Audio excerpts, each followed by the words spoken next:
അസ്സലാമു വറഹ്മത്തുള്ളാഹി തആല വബറകാതുഹു.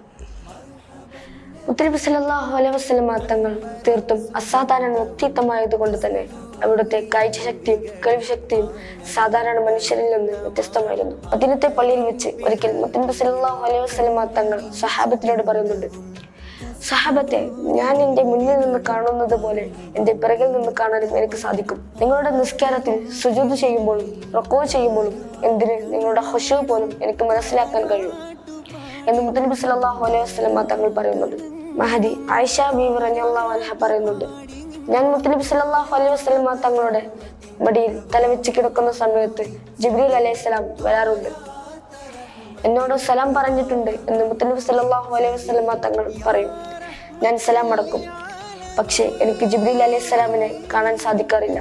അവർ വരുന്നു, മുത്തനബി സല്ലല്ലാഹു അലൈഹി വസല്ലം തങ്ങളെ കാണുന്നു, പരസ്പരം സംസാരിക്കുന്നു. പക്ഷേ ഇതൊന്നും ആയിഷ ബീവി റളിയല്ലാഹു അൻഹ കാണാറില്ല. നോക്കൂ നിങ്ങൾ, ഇതാണ് മുത്തനബി സല്ലല്ലാഹു അലൈഹി വസല്ലം തങ്ങളുടെ കാഴ്ചശക്തിയും കേൾവിശക്തിയും. അല്ലാഹു തആല മുത്തനബി സല്ലല്ലാഹു അലൈഹി വസല്ലം തങ്ങളെ സ്വപ്നത്തിലെങ്കിലും കാണാനുള്ള തൗഫീഖ് നൽകട്ടെ. ആമീൻ. അസ്സലാമു അലൈക്കും വറഹ്മത്തുള്ളാഹി തആല വബറകാതുഹു.